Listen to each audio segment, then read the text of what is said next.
What if you're reading the wrong way? Reading physically rewires your brain, and the brains of avid readers look different from those of people who don't read. The problem is, for most people, this effect only works at half strength.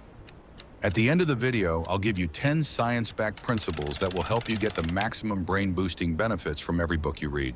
Let's start with the most important point. By the standards of evolution, humanity learned to read and write only very recently. Walking upright, 4 million years ago. Speech, between 50,000 and 135,000 years ago. Writing, just 5,000 years ago. In the context of human evolution, reading is practically a yesterday's invention. Our brains didn't have a specialized region that had been waiting for books to appear for millions of years. Instead, the brain had to retrain itself and repurpose existing areas, visual, language, and cognitive regions.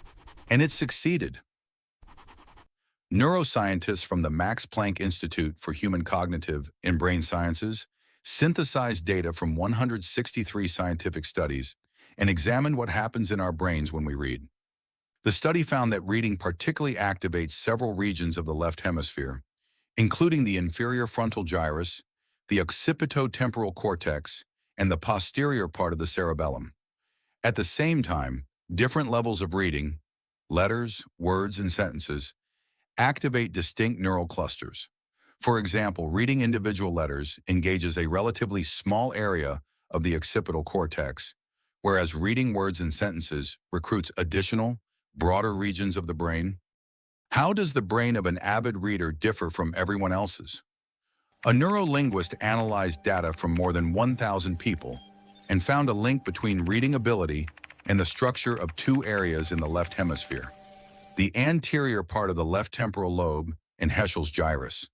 In simple terms, the first is involved in processing and integrating visual, sensory, and motor information, while the second is involved in processing sound.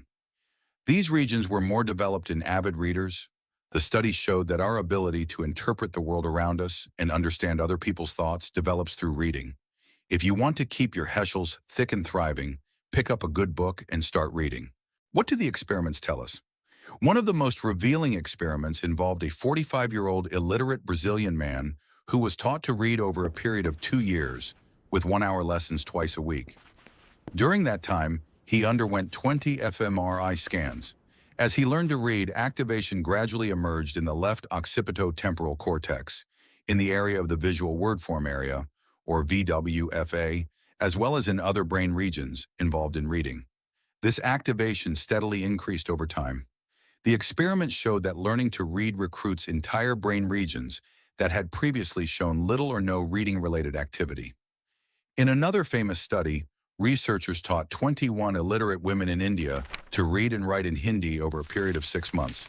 They found that learning to read changed activity not only in the cortex, but also in the thalamus and brainstem, evolutionarily ancient regions of the brain that are also found in other mammals.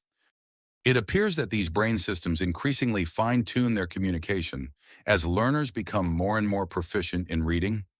In a third experiment, 21 people read Robert Harris's novel Pompeii over the course of 9 days.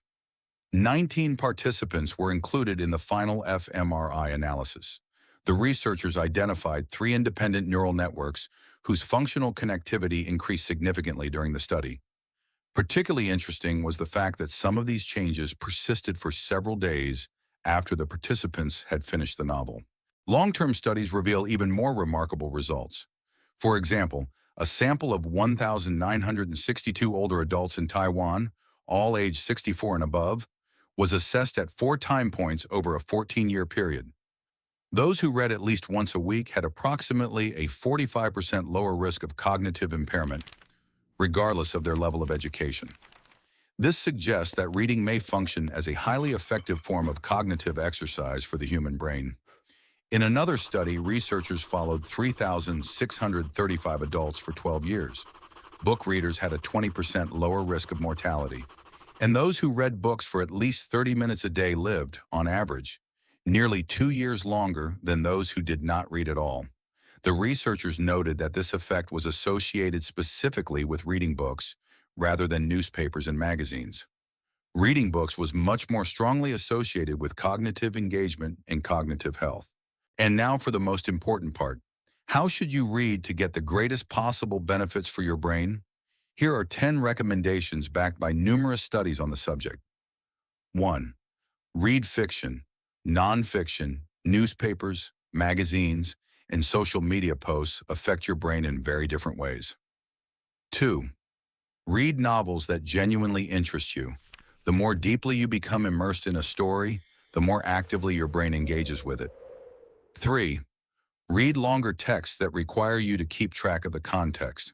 Multiple characters and plot twists force your brain to remember what happened dozens of pages earlier and connect it with new information. 4. Don't read for speed.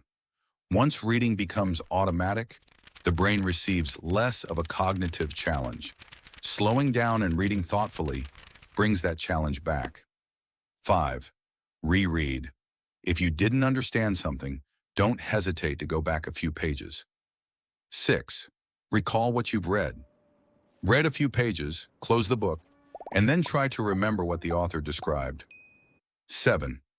Read aloud from time to time, to yourself or to someone else.